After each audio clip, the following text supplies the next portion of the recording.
Rosas mantuvo durante gran parte de su mandato excelentes relaciones con los comerciantes británicos y su gobierno.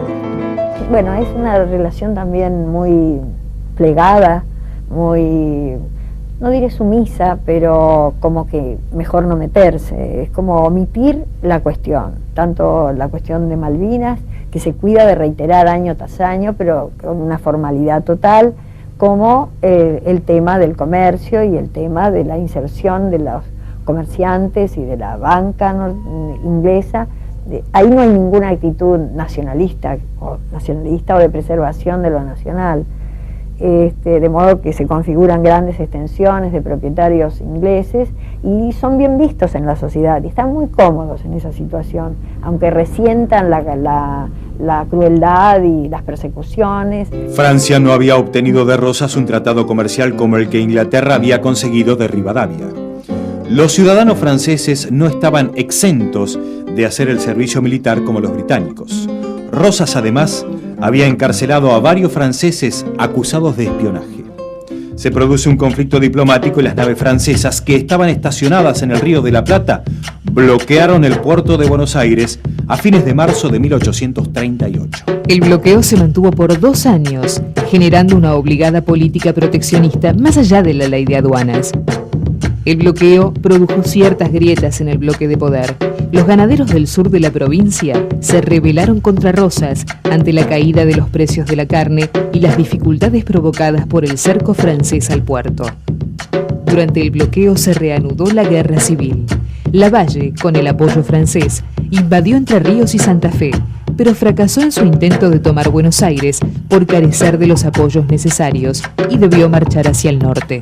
Rosas hacía absolutamente lo que a él le parecía y su método de gobierno, que era disciplinar a la sociedad mediante el terror, incluía a los propios hacendados, ¿no? Incluía a gente muy directamente vinculada con él, que inclusive ocupaba funciones de gobierno, como Nicolás Enchorena, que se decía que en el año 40, el año trágico, estaba encerrado en su casa porque no estaba muy seguro si él estaba del lado de los vencedores o de los vencidos, y si no le iba a tocar a él también la degollina, ¿no? En octubre de 1840, finalmente por Tratado Macó-Arana, Francia pone fin al bloqueo. El gobierno de Buenos Aires se comprometió a indemnizar a los ciudadanos franceses. Les otorgó los mismos derechos que a los ingleses y decretó una amnistía. Concluido el conflicto con Francia, Rosas limitó la navegación de los ríos Paraná y Uruguay, bloqueó el puerto de Montevideo y ayudó a Oribe a invadir el Uruguay y a sitiar la capital en 1843. Rosas mantuvo y potenció las relaciones económicas con el Reino Unido, aún en aquellos momentos en los cuales las circunstancias políticas le llevaron a aparecer en una posición de oposición al Reino Unido, como en el caso de los 2 bloqueos, en lo que me parece una lectura inequívoca de un comportamiento de larga duración de la burguesía argentina, empezando por la porteño bonaerense, esto es la de no ceder ni un ápice del control de los medios de producción al capital extranjero, cederle el campo de la comercialización y no ceder tampoco un ápice en cuanto a la soberanía política. Me parece que esta es una de las claves que ayuda a entender la dinámica que tiene el largo periodo del rosismo y particularmente su estrecha conexión con los grandes capitalistas británicos. En 1848, en Francia, Austria, el norte de Italia y algunos estados alemanes, un descontento generalizado moviliza a la pequeña burguesía, el joven proletariado y a la intelectualidad en una insurrección de vastos alcances, con resultados distintos. En Alemania, la revolución es controlada. En Francia, cae la monarquía constitucional y surge la Segunda República Francesa. En 1845 el puerto de Buenos Aires fue bloqueado nuevamente, esta vez por una flota anglo-francesa. El objetivo común de ambas potencias era imponer la libre navegación de los ríos y poder comerciar sin trabas. A pesar de la heroica resistencia de Lucio Mansilla y sus fuerzas en la vuelta de Obligado, una flota extranjera rompió las cadenas colocadas de costa a costa y se adentró en el río Paraná. El bloqueo no solo afectaba los intereses de los extranjeros, también perjudicaba a los estancieros del litoral, que no podían navegar libremente por el río Paraná y debían comerciar sus productos por el puerto de Buenos Aires. Entre los afectados estaba Justo José de Urquiza, quien gobernaba la provincia de Entre Ríos desde 1841. Entre Ríos y los pueblos del litoral tenían puertos con los cuales podrían comerciar directamente con Buenos Aires, y no lo hacían, no les estaba permitido. Y eso fue un derecho que Rosas defendió, como había defendido también Rivadavia. Se portó ahí como un verdadero unitario, aunque él hablara de federalismo, y se opuso terminantemente a la libre navegación de los ríos. Los ingleses levantaron el bloqueo en 1847, mientras que los franceses lo hicieron un año después. Pero recién en 1850 quedaron normalizadas las relaciones con ambas potencias. Los bloqueos impusieron sacrificios a los sectores populares, pero no tanto a los estancieros, financistas y grandes comerciantes. Estos grupos disponían de importantes reservas para sobrellevar los malos tiempos.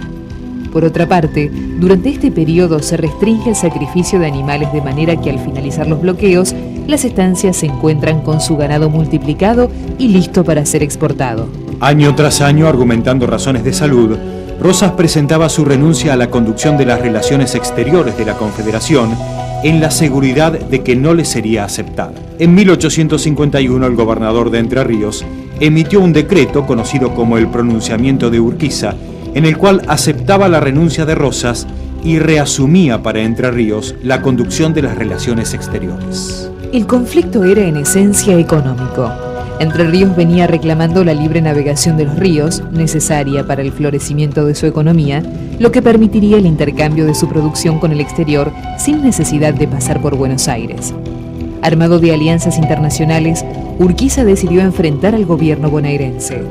No ha habido, como algunos dicen, traición en ese caso de Urquiza hacia Rosas, porque se trataba de una alianza.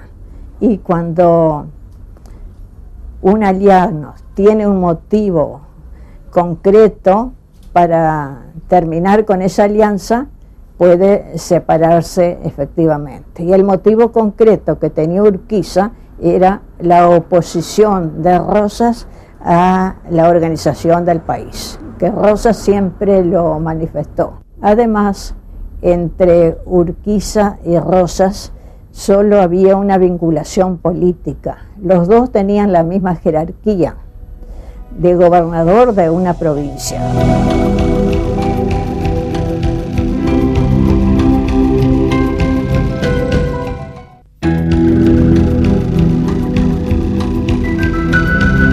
Rosas parecía no darle demasiada importancia a los preparativos militares de la oposición. Así lo cuenta Lucio B. Mansilla en una de sus coserías. Cada coserí que cuenta en realidad una pequeña anécdota que él recuerda. La más notoria, la más conocida, son los 7 platos de arroz con leche. Como el día anterior a Caseros, el que viene de Europa siendo un muchachón, va a visitar a su tío para que le dé la bendición. Urquiza está avanzando sobre Buenos Aires y Rosas le lee minuciosamente durante horas todo su mensaje a la legislatura, intercalando con las entradas de Manuelita, que le trae platos de arroz con leche, que son 7 platos de arroz con leche. Con el tío, es una maravilla, una maravilla. Es nada menos que sobrino de Rosas. Todo su primer movimiento sobre el 50, Caseros, etc., es como atenuar, como alguien que en el 55 hubiera sido sobrino de Perón. No era el momento oportuno para ser sobrino de Perón, pero a lo largo del resto del siglo, reivindicación de ser sobrino de Perón, reivindicar allá por 1898 la figura de Rosas, con toda su clase como contexto, ni te cuento. Además, hijo de la hermana más amada, que era la belleza de la Federación, su madre. Urquiza alistó a sus hombres en el Ejército Grande y avanzó sobre Buenos Aires, derrotando a Rosas en la batalla de Caseros, el 3 de febrero de 1852. Vencido, el gobernador de Buenos Aires se embarcó en un buque de guerra hacia Inglaterra, donde vivirá hasta su muerte. En Francia, la Segunda República fue derribada en 1851 por un golpe de Estado encabezado por su propio presidente, Luis Napoleón Bonaparte. El Segundo Imperio coincidió con una época de gran expansión económica e industrial. En una primera etapa, la política desarrollada por Napoleón III se caracterizó por su autoritarismo y contó con el apoyo de sectores conservadores y de la alta burguesía, a la que garantizaba un marco de orden para sus emprendimientos. Hacia 1860, aunque el régimen se liberalizó, el descontento de los sectores obreros y de la pequeña burguesía no se apaciguó. En política exterior, los afanes imperialistas de Napoleón III repercutieron en el gobierno de la República Mexicana, encabezado por Benito Juárez.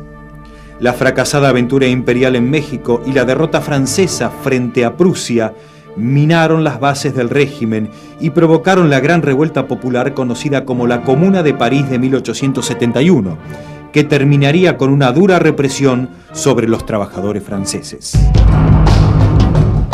La figura de Rosas había dividido al país. Por aquel entonces, ¿se era rosista o antirrosista? Al día siguiente de la caída, todos descubrieron que siempre habían sido antirrosistas. Está esa famosa anécdota de Lucio Mansilla, ¿no? Que era un niño, era hijo de la hermana de Rosas y del general Mansilla, y decía que él no podía entender cómo todos esos señores que hasta el día anterior eran tan entusiastas de su tío, ¿no? Ahora todos hablaban mal de él, ¿no? Y fue efectivamente lo que pasó, porque en realidad el núcleo del unitarismo antirrosista porteño se construyó rápidamente sobre los mismos nombres que hasta ese momento habían sido rosistas. Urquiza era visto con recelo desde Buenos Aires. Se trataba, por cierto, de un representante del interior que, para colmo, osaba entrar a la ciudad con la divisa Punzó. A su llegada, Urquiza buscó aliados políticos, pero las cosas habían cambiado. Rosistas y antirrosistas de Buenos Aires cambiaron de colores y se unieron para asegurar la unidad bonaerense frente a los avances del interior. Urquiza nombra a Vicente López y Planes como nuevo gobernador de la provincia de Buenos Aires.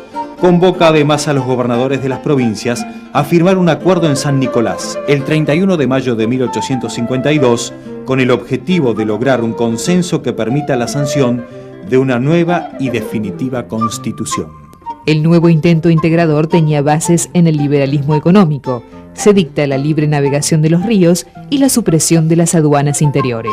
Además, se designa al general Urquiza como director provisional de la Confederación Argentina, asignándole algunas facultades extraordinarias, como el mando de las fuerzas militares y el control de todas las rentas. Tiene durante entonces todo este periodo, este gran conflicto, que es el problema de qué pasa, quién cobra los impuestos. Buenos Aires, que quiere quedarse con la aduana, las provincias que quieren quedarse con sus propios impuestos al comercio, situación que se mantiene hasta 1853.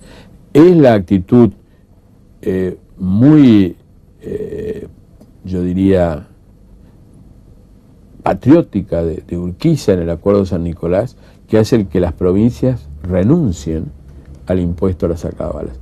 ¿Qué es lo que había pasado en la Constitución Unitaria de 1825? La Constitución Unitaria realmente le quita el ingreso de la aduana de Buenos Aires y los impuestos a la importación a las provincias. Por eso Buenos Aires es muy resistida. Pero no podía haber unión nacional, unión del país, si no se le daba al gobierno nacional fuentes de ingresos. Mientras Buenos Aires continuaba con la aduana de Buenos Aires y las provincias con los impuestos internos, los impuestos al comercio interno, perdón, esto era absolutamente imposible. Y esto arregla el artículo 4 del Acuerdo de San Nicolás. El acuerdo convoca a un Congreso General Constituyente. La legislatura bonaerense rechazó el acuerdo tras largos debates parlamentarios. La convocatoria al Congreso Constituyente, al que debían concurrir 2 representantes por cada provincia, sin tener en cuenta la proporción poblacional, colmó la paciencia de los porteños, que rechazaron de plano el acuerdo. Los porteños, viendo amenazados sus privilegios, cierran filas y forman el Partido Liberal. Aprovechando la ausencia de Urquiza, que asistía en Santa Fe a la inauguración del Congreso Constituyente, el 11 de septiembre de 1853, estalla una revolución en Buenos Aires. El movimiento reclama la renuncia del gobierno y la nulidad del Acuerdo de San Nicolás, al tiempo que proclama como gobernador al jefe del movimiento, Valentín Alsina. Pero casi simultáneamente tropas federales que respondían a los intereses del litoral sitian Buenos Aires, exigiendo el cumplimiento del acuerdo. El Congreso Constituyente finalmente pudo reunirse, sin contar con la presencia porteña.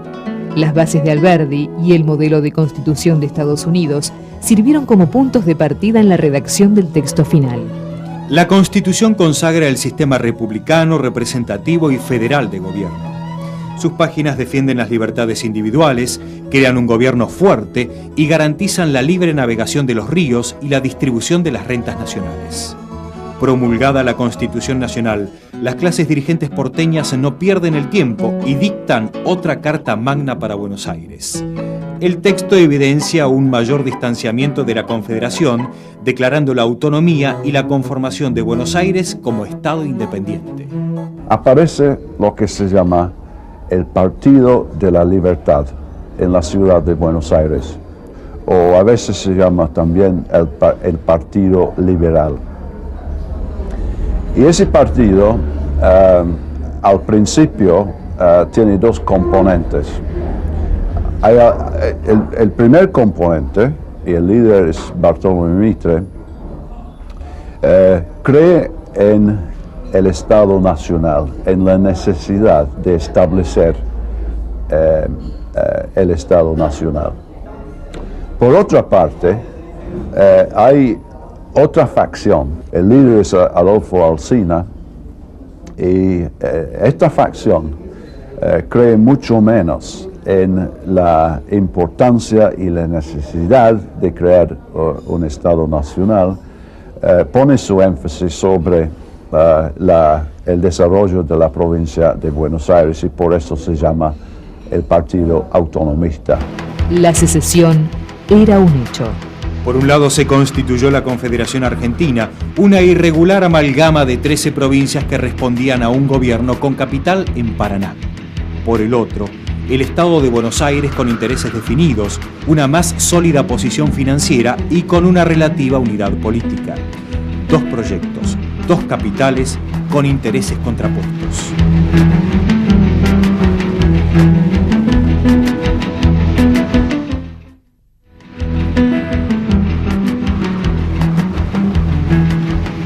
Se iniciaba una etapa de casi 10 años de difícil convivencia e inestabilidad. Urquiza organizó el Estado a partir de la integración de los gobiernos provinciales al gobierno nacional, lo que le dio a las provincias una importante cuota de poder y decisión. La Confederación manejaba un presupuesto escaso, producto de la falta de recursos económicos y naturales. La zona más rentable era la Mesopotamia, productora de ganado y cereales.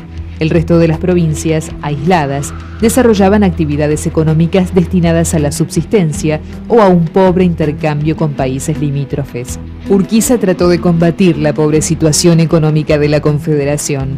Firmó tratados comerciales con Estados Unidos, Francia e Inglaterra. Solicitó créditos al Brasil. Estimuló la inmigración, creando colonias agrícolas en las provincias del litoral para desarrollar la producción lanera y cerealera. Fomentó la enseñanza y los estudios científicos. La Confederación, por otra parte, era un proyecto necesariamente en crisis permanente porque no podía funcionar sin Buenos Aires. Curiosamente, Buenos Aires, que no era un proyecto, sí podía funcionar sin la Confederación. La Confederación es apenas un esqueleto de Estado central. Existen poderes locales, de los cuales el más fuerte es el de Urquiza. Urquiza solo puede influir a nivel nacional, influyendo sobre esos poderes, de alguna manera tratando de orientar la política de las diferentes provincias, y lo hace con relativo éxito, con éxito variado y con resultados que agudizan los problemas con Buenos Aires, porque esta política de intervención en las restantes provincias de la Confederación podía ser practicada, pero no podía ser confesada. Era necesario hallar una solución al problema de la secesión. Sin embargo, las provincias se resistían a unirse a Buenos Aires en calidad de subordinados. Así, mientras la Confederación languidecía, Buenos Aires progresaba con un ritmo acelerado. Una moneda fuerte, aceptada en todo el territorio provincial, otorgaba garantías a los capitales extranjeros. La exportación lanera figuraba entre las primeras del mundo. ¿Qué exportábamos? Bueno, como ya dije antes, las vacas estas flacuchas, no había mucho para sacarles más que cuero y se preparaba la carne salada, el famoso tasajo. Esto cambia de manera muy importante a partir de la década de fines de los 40, 1850 y sobre todo 1860, cuando en la provincia de Buenos Aires se desarrolla una producción que va a ser realmente, va a permitirle a la economía argentina dar un paso muy grande desde el punto de vista del desarrollo productivo y de la acumulación de capital, que es la producción de lana para la exportación. Bueno, fue el momento en que se expandieron los alambrados, que se expandieron a raíz de la cría de ovejas, no de vacunos. Luego se aprovecharon, pero en realidad el impulso lo dio la cría de ovejas. El ferrocarril mismo también tuvo como primer destinatario los productores de lana de la provincia de Buenos Aires, de manera que la lana fue como el motor, la producción de lana fue el motor de la acumulación de todo ese primer periodo tan importante. Hacia 1857 se inaugura el Ferrocarril del Oeste, primer tren del país. Unía la estación del Parque, hoy Plaza Libertad, y el actual barrio de Flores. La ciudad dejaba el mote de gran aldea para transformarse lenta pero inexorablemente en la París del Plata. El proyecto de Urquiza se desmoronaba. Darle la espalda a Buenos Aires era una estrategia inviable. Los capitales extranjeros no llegaban, carecían de una moneda fuerte, el Estado no lograba nacionalizar sus instituciones. El último intento de la Confederación Argentina fue endurecer sus políticas hacia Buenos Aires. Fracasados los acuerdos de 1854 y 1855, por los cuales las provincias buscaban la reunificación, en 1857 se dictan las leyes de derechos diferenciales, que establecían ventajas a los productos que llegaban a su territorio sin pasar por Buenos Aires. La ley era una abierta provocación a los porteños. La respuesta no tardó en llegar. Un decreto del gobernador Alsina prohibía el paso por aguas porteñas de productos de la Confederación. Era una abierta guerra económica y solo faltaba encender una mecha para que todo estallara. La guerra económica entonces se dio paso a las armas. Un conflicto político en San Juan fue el puntapié para que las tropas de Buenos Aires y la Confederación se movilizaran. Los dos ejércitos se encontraron en Cepeda el 23 de octubre de 1859. Las tropas porteñas al mando de Mitre cayeron derrotadas. La victoria le daba a Urquiza una aparente capacidad negociadora. Sin embargo, mostró una actitud moderada y no entró a Buenos Aires, sino que estableció su campamento en San José de Flores. Su intención era resolver rápidamente el conflicto.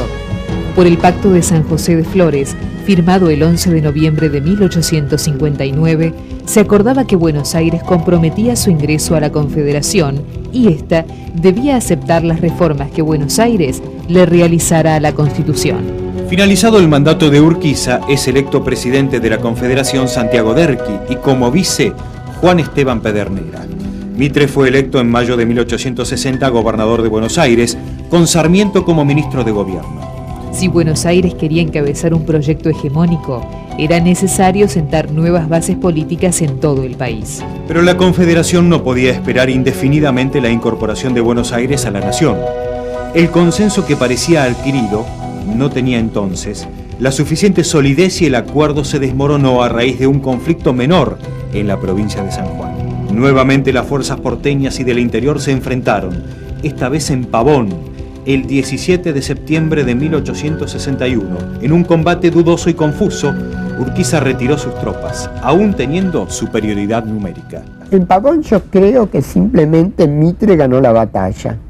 Es una conclusión muy poco popular. porque quienes gustaban de pensar mal de Urquiza piensan que él decidió perder la batalla, no dando batalla, pero creo que lo que hizo Urquiza en Pavón es parecido a lo que hizo Mitre en Cepeda, es decir, retirarse con lo que todavía tenía. Hubiera podido seguir dando batalla, no se sabe para qué, pero hubiera salido probablemente de esa batalla sin nada en que apoyarse. En cambio, de la misma manera que Mitre después de Cepeda, trató de salvar su reducto. Lamentablemente para Urquiza, el reducto de Mitre era Buenos Aires, desde donde siempre se podía volver con esperanzas de victoria a emprender la guerra, y el reducto de Urquiza no era nada más que Entre Ríos. Esta vez la victoria fue para los porteños, que extendían de este modo su dominio a todo el país. Después de Pavón, Derqui renunció a la presidencia y Pedernera se hizo cargo del gobierno. Pero en diciembre de 1861, Pedernera debió renunciar, declarando acéfalo el Poder Ejecutivo Nacional. Ante la desaparición de los poderes federales, Buenos Aires y su gobernador, Bartolomé Mitre, quedaron de hecho a cargo del Poder Nacional. En mayo de 1862 se reúne un nuevo Congreso Nacional que legitima la situación de Mitre, confirmándolo como encargado del Poder Ejecutivo Nacional. Se convocó a elecciones nacionales y triunfó la fórmula Bartolomé Mitre y Marcos Paz. Los nuevos mandatarios asumieron en octubre de 1862 y pronto tropezaron con el primer obstáculo. El problema de la federalización de la provincia y de la residencia de las autoridades nacionales pudo resolverse transitoriamente a través de la Ley de Compromiso, por la cual los miembros del Poder Ejecutivo podrían residir en Buenos Aires hasta tanto se fijase la capital definitiva de la República. En el transcurso del debate de la ley quedaron claramente manifiestas las dos tendencias del liberalismo porteño: los nacionalistas o mitristas, llamados cocidos, continuadores de la política de Pavón, y los autonomistas, liderados por Adolfo Alsina, llamados crudos, pretendían conservar los privilegios de Buenos Aires, particularmente las rentas aduaneras. Estos nuevos partidos se representaban en realidad a la misma clase social y tenían como objetivo casi exclusivo la toma del poder para usufructuar el aparato estatal. El matadero es la carne cruda. El matambre es la carne cocida. Dos categorías fundamentales, es decir, lo cocido y lo civilizado. ¿Qué te descubro? Lo crudo es lo bárbaro en esa perspectiva. Los cocidos eran los mitristas, eran más prolijitos. Los crudos eran los hijos de los correligionarios de Adolfo Alsina. Pero en esos meses tan agitados, tanto Mitre como por otra parte sus futuros adversarios, que en aquel tiempo estaban representados por figuras más veteranas que Adolfo Alsina, su padre desde luego, pero también don Pastor Obligado, Carlos Tejedor, etc., estaban constantemente redefiniendo sus objetivos. Creo que detrás de esos objetivos institucionales, la diferencia estaba en la existencia en Mitre, nunca abandonada, nunca renunciada, de un proyecto que era el proyecto de tener una nación argentina, y el consenso porteño de tener quizá una nación argentina, si Buenos Aires podía controlarla, y solo en esas condiciones, y no tenerla si Buenos Aires no podía controlarla. Tengo la impresión de que solo podemos empezar a hablar de un verdadero proceso de construcción del Estado después de Pavón. El proyecto de la Confederación Argentina sin duda fue muy ambicioso, porque ¿qué es lo que entraña la constitución de un Estado nacional? Tenemos que verlo como parte de un proceso de construcción social, donde simultáneamente se está desarrollando la idea, la concepción de una nación, pero al mismo tiempo se está conformando un mercado, se está conformando relaciones de producción, se están conformando esos sentimientos de nacionalidad. Por lo tanto, uno debería ver a este proceso de formación del Estado como un aspecto constitutivo del proceso de formación social.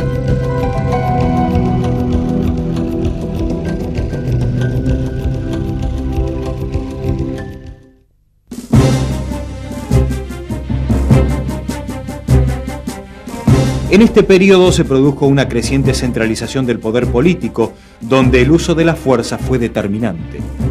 El gobierno nacional se fue imponiendo a través de la violencia organizada por sobre otros poderes como el de las provincias, centralizando funciones como la recaudación impositiva, la emisión monetaria, la educación y la represión. A partir de ese momento, para aplicar el modelo económico que él quiere llevar a cabo, se ve en la necesidad de sofocar todas las protestas de aquellos que están en contra de ese modelo, por considerar que ese modelo los margina. Esto pasa normalmente en la historia argentina, ¿no es cierto? La represión militar está ligada generalmente a un modelo económico minoritario.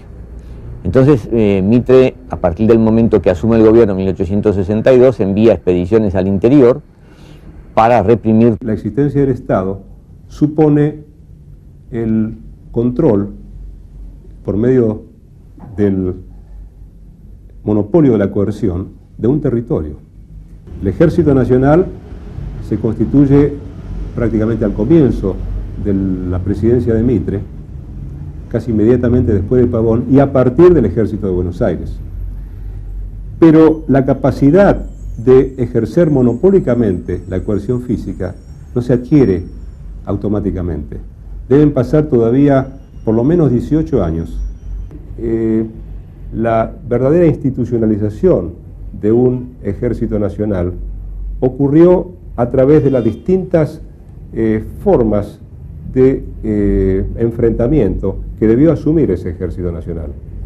Ese ejército implicó, por un lado, un enorme gasto público que llegó a representar en algunos años más del 50% del presupuesto ejecutado del gobierno nacional. Mitre encargó a un grupo de juristas encabezados por Dalmacio Vélez Arfiel la redacción del Código Civil y la adaptación del Código de Comercio al ámbito nacional. Se organizó la Corte Suprema de Justicia y los tribunales inferiores. Como elemento de unificación ideológica se crearon los 14 colegios nacionales y sus respectivos profesorados, uno para cada provincia. Era imposible llevar adelante la política centralizadora sin terminar con el caos fiscal y la anarquía monetaria. En algunas provincias se superponían impuestos y circulaban 3 y hasta 4 monedas diferentes. La creación de un aparato recaudador nacional fue condición necesaria para financiar las reformas que requería la concreción del programa liberal mitrista.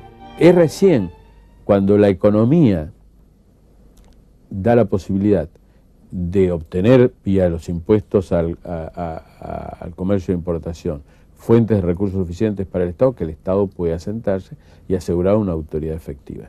Pero eso también, por eso digo que en general estas cosas funcionan los dos lados, también hace posible la estabilidad del gobierno, y al hacer posible la estabilidad del gobierno, hace posible también el siguiente proceso de crecimiento económico tan extraordinario que tuvo el país. Y habría también que tomar en cuenta un cuarto atributo de la estatidad, es decir, de esta condición de ser Estado, que es el de la diferenciación del control por parte del Estado. Y esto supone básicamente dos cosas. Supone, por una parte, la capacidad de extraer recursos de la sociedad de una manera estable, de una manera previsible. Y el otro aspecto de esta diferenciación del control es la creación de un aparato institucional, lo que hoy llamaríamos la burocracia. Este proceso de construcción del Estado implicó, entre otras cosas, la capacidad de obtener financiamiento externo para encarar obras públicas que hasta ese momento el país no podía encarar. Y ahí está, me parece, la habilidad política de Bartolomé Mitre de entender que no hay posibilidad de viabilidad de construcción de un nuevo Estado si no es reconstruyendo una estructura política administrativa que al mismo tiempo sea un mercado mucho más amplio, si no es mediante la reconstrucción de los límites del antiguo virreinato del Río de la Plata, o por lo menos de lo que quedó de él después de las 3 grandes secesiones de Paraguay, Bolivia y Uruguay. Me parece que cuando este problema se resuelve, el único que queda de envergadura por acordar es cómo distribuir las cuotas de poder que se van a repartir entre los grupos partícipes del pacto de dominación oligárquico. En 1862, el gobierno de Mitre otorga a un consorcio británico la construcción del ferrocarril Córdoba-Rosario. El convenio, altamente favorable a la empresa constructora, incluía condiciones a destacar. El Estado se hacía cargo de la compra de las tierras, la construcción de las estaciones y garantizaba a la empresa una ganancia mínima anual del 7%. La empresa recibía una legua de terreno a ambos costados de las vías y quedaba eximida del pago de impuestos y de derechos de importación. El ministro del Interior declaró: "Este contrato es un modelo para las generaciones futuras". A diferencia del modelo norteamericano, que consideraba tan importante al transporte cargas como al de pasajeros y la conexión entre las distintas regiones del país, acorde al proyecto económico de mercado interno, el diseño implementado en nuestro país privilegiaba el transporte de cargas a fin de ser concentradas en el puerto de Buenos Aires para su posterior exportación. La comunicación regional prácticamente no existía. El trazado de la línea ferroviaria se irá constituyendo en un verdadero gráfico del modelo agroexportador. Durante su mandato, Mitre fue urdiendo una política de alianzas con los sectores conservadores del interior, buscando subordinar a las provincias a los intereses porteños. Esta política provocó levantamientos armados, como el de los montoneros acaudillados por el riojano Ángel Vicente Peñalosa, el Chacho, en 1863, que culminarán en violentas acciones represivas por parte del Ejército Nacional. Se producen represiones muy terribles en todo el noroeste, porque la montonera derrotada vuelve a aparecer y vuelve a ser derrotada y perseguida y hostigada. Una de las cosas más, los asesinatos más importantes de ese momento es el del Chacho. El Chacho pacta una paz y inmediatamente que se desarma para el acuerdo de paz es lanceado y después degollado. La guerra que enfrentó a la Argentina, Brasil y Uruguay contra Paraguay entre 1865 y 1870 respondió más a los intereses británicos de acabar con un modelo autónomo de desarrollo que podía devenir en un mal ejemplo para el resto de América Latina, que a los objetivos de unificación nacional y defensa del territorio proclamados por Mitre. Puede decirse que el Paraguay era, hacia 1860 y tantos, quizá el país que estaba a la cabeza del progreso en América Latina. Justamente por esto, tanto el Imperio del Brasil como la Argentina de Mitre, funcionando, digamos, como brazos extendidos del Imperio Británico, tenía que llevar a cabo el genocidio tremendo de la Guerra de la Triple Alianza, donde en el Paraguay, después de varios años de lucha, quedaron prácticamente nada más que muy viejos o muy chicos. El propio Mitre declaraba: "En la Guerra del Paraguay ha triunfado no solo la República Argentina, sino también los grandes principios del libre cambio. Cuando nuestros guerreros vuelvan de su campaña, podrá el comercio ver inscripto en sus banderas victoriosas los grandes principios que los apóstoles del libre cambio han proclamado". La impopularidad de la Guerra de la Triple Alianza, llamada de la Triple Infamia por Alberdi, sumada a los tradicionales conflictos generados por la hegemonía porteña, provocaron levantamientos en Mendoza, San Juan, La Rioja y San Luis. Las más importantes de las oposiciones al modelo político de hegemonía de Buenos Aires, que es la insubordinación, las montoneras del Chacho Peñalosa y de Felipe Varela, sobre todo la de Felipe Varela, se hace sobre la base de reconocer el liderazgo de Urquiza, primero, que es el primer capitalista en términos de poderío económico que existe en Argentina de esos años, y por el otro, en no poner en cuestionamiento el modelo económico. Creo que tanto el Chacho como Varela actúan como una especie de agentes provocadores de Urquiza. Es decir, ellos están tratando de crear una situación que le haga necesario a Urquiza pronunciarse. Y Urquiza está dispuesto a todo menos a pronunciarse. Al mismo tiempo, Urquiza tiene una posición muy peculiar, porque diríamos el capital político que el Chacho y Varela tratan de usar militarmente es el capital que él quiere usar políticamente. Y Urquiza sabe que si se le da tiempo y si se le permite que el país se normalice un poco, sus partidarios pueden ganar provincia tras provincia. Y su problema es realmente cómo transformar a una fuerza potencialmente revolucionaria, decidida a una ofensiva cuyo resultado es necesariamente catastrófico, en una fuerza política decidida a una táctica de erosión lenta. Y ese problema nunca lo resolvió.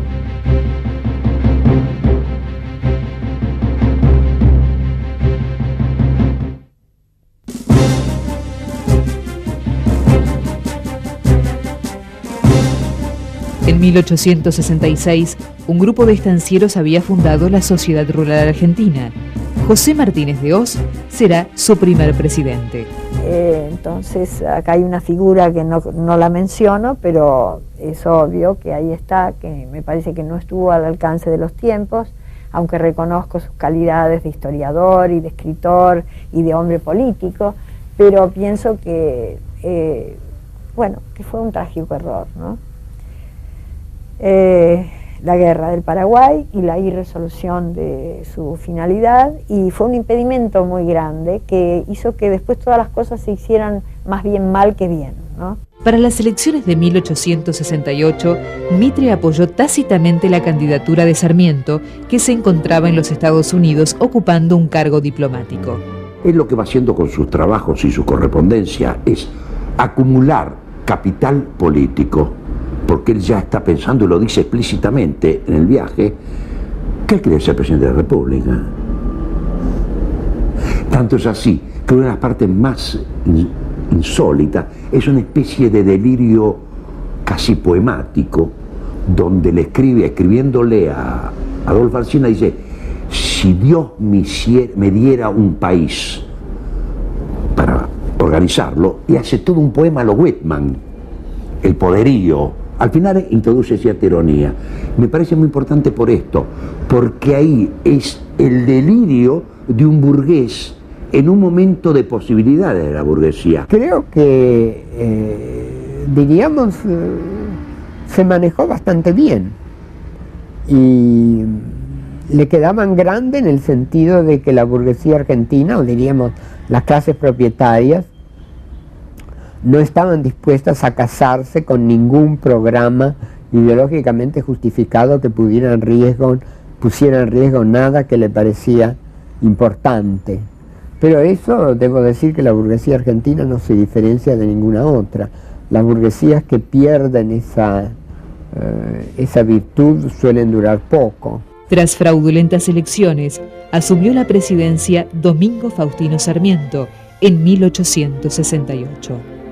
Sarmiento sostuvo la política mitrista con el interior y continuó la guerra con el Paraguay. Su acción de gobierno estuvo directamente relacionada con la frase utilizada como subtítulo de su obra Facundo: civilización y barbarie. Obsesionado por difundir lo que a su entender significaba civilización, desarrolló una amplia labor educativa y cultural, triplicando el número de alumnos, creando 800 escuelas y fundando las escuelas normales de formación de docentes. Sarmiento fue uno de los primeros integrantes de la élite en valorar la difusión de la educación como una garantía de continuidad del sistema. Veía en la educación un medio privilegiado de transmisión de los valores tradicionales, el culto a la obediencia, el respeto a la autoridad y la uniformidad de pensamiento. Sobre todo, si seguimos con Sarmiento, tenemos que tener en cuenta varias cosas. Que él llega a ser teniente general de la nación. A él siempre lo conmovieron los títulos. De casero se disfrazó de, creo que de teniente coronel, y va ascendiendo y exigiendo, solicitando y exigiendo nuevamente los ascensos. Es el fundador de la escuela militar y de la escuela naval, es decir, todo el broche de oro, digamos, de toda la concepción burguesa victoriana. E incluso escribe los reglamentos que están, del colegio militar y de la escuela naval, cargados de un autoritarismo fenomenal. Lo que no quiere decir de ninguna manera que uno lo esté desdeñando, no que desdeñando, simplemente es el burgués más sistemático de toda la colección de burgueses victorianos de este país. Las medidas de Sarmiento crearon o recrearon la nueva nación en marcha, ¿no? Aún su amor por lucir charreteras y organizar el ejército es una cuestión de los tiempos, ¿no? Frente a lo que había pasado con la Guerra del Paraguay, en donde el reclutamiento había sido tan avieso y tan dramático, darles estudio y organización al ejército y a la marina sobre todo, me pareció sensacional. Y este amor por el poder era una adhesión a los símbolos, ¿no? Frente a la falta de mano de obra, el gobierno fomentó la inmigración, basado en el eslogan de Alberdi, gobernar es poblar.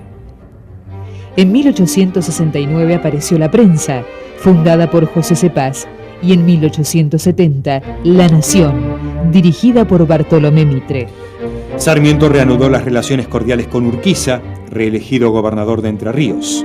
Para tomar un ejemplo contemporáneo, Urquiza, lo que diríamos, no Mitre, que era un hombre sensato, sino los porteños extremos querían de Urquiza, es más o menos lo que ahora Netanyahu quiere de Arafat.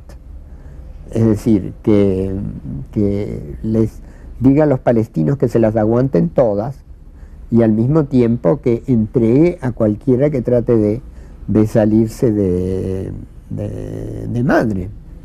Y ese era un papel imposible, en que Urquiza terminó efectivamente por morir, porque él murió de eso, básicamente, de que finalmente sus seguidores no sabían si era su jefe o si era su entregador. El caudillo Ricardo López Jordán acusó a Urquiza de entregarse a los porteños y encabezó una rebelión que culminó el 11 de abril con el asesinato del gobernador. En 1870 las tropas aliadas lograron tomar Asunción, poniendo fin a la guerra. El Paraguay había quedado destrozado, diezmada su población y arrasado su territorio.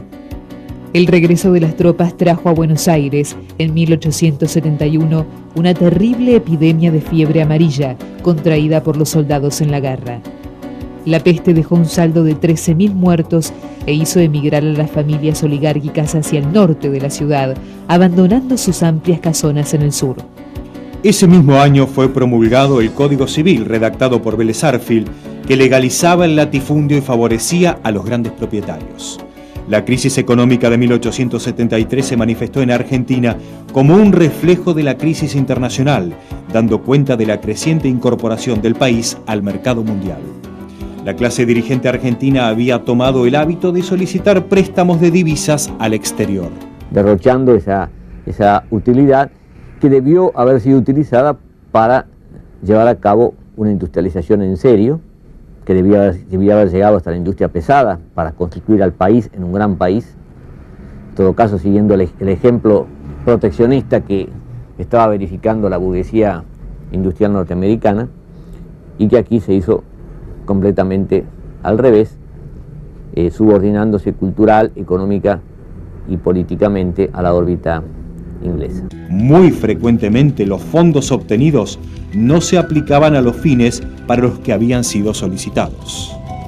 Esta conducta irresponsable generaba el sueño de una falsa prosperidad del que éramos despertados por los países centrales, en los momentos de crisis cuando suspendían los créditos e inversiones y bajaban arbitrariamente los precios de nuestras materias primas. Las consecuencias de esta primera crisis fueron quiebras, devaluación de la moneda, reducción de los salarios de los empleados públicos, disminución de la inmigración y desocupación. Como efecto positivo puede mencionarse la aparición dentro de la oligarquía de un minoritario grupo proteccionista que pretendió fomentar la industria nacional. Lamentablemente carecerían de firmes convicciones, ya que superada la crisis retomaron su apoyo al modelo agroexportador.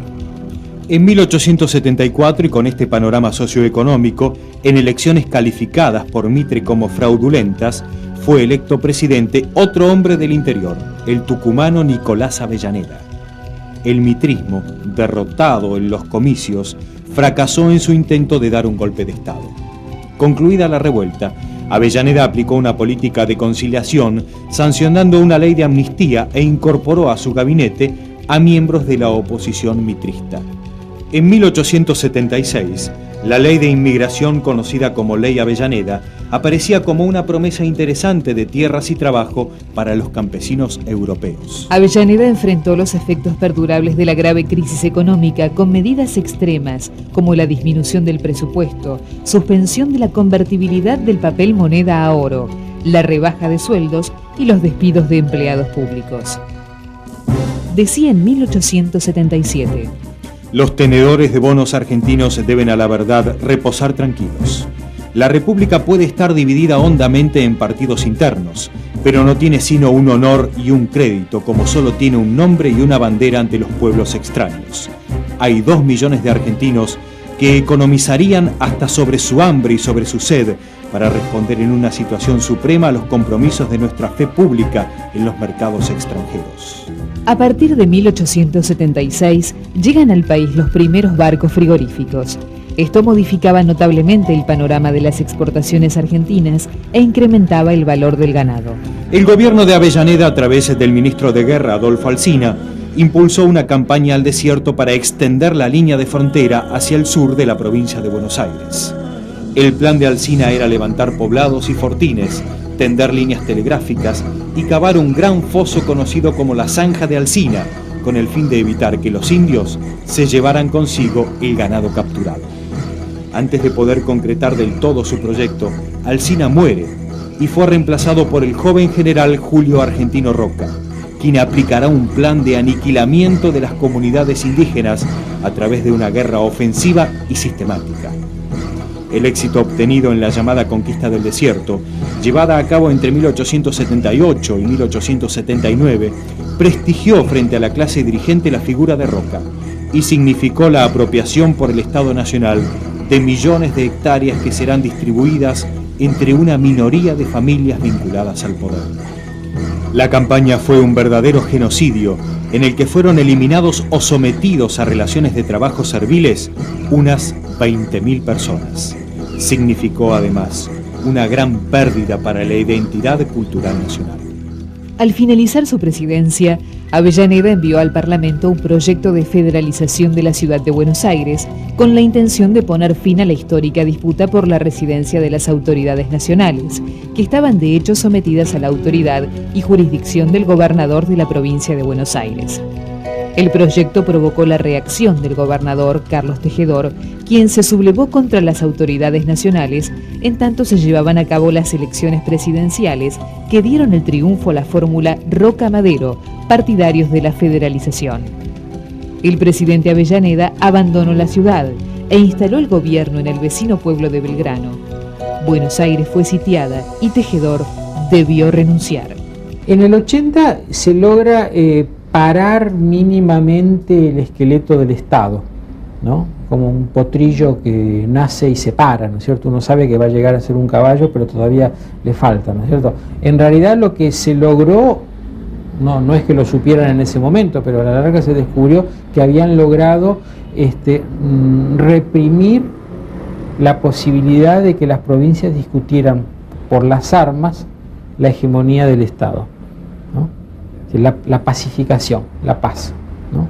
De ahí en más la construcción del Estado es un proceso larguísimo. Finalmente, en agosto de 1880, la Legislatura Nacional declaró disuelto al cuerpo legislativo bonaerense y sancionó la ley de federalización de la ciudad de Buenos Aires. Buenos Aires fue declarada capital federal de la República Argentina.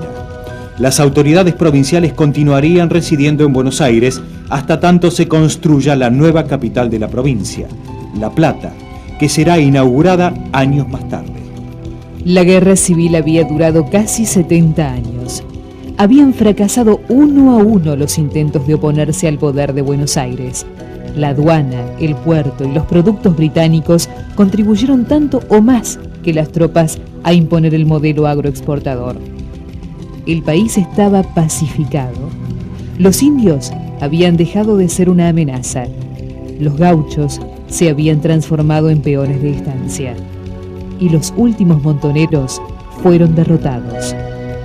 Todo parecía indicar que el general Julio Argentino Roca y los hombres del 80 podrían gobernar esta Argentina moderna, sin oposiciones, bajo el sugestivo lema Paz y administración.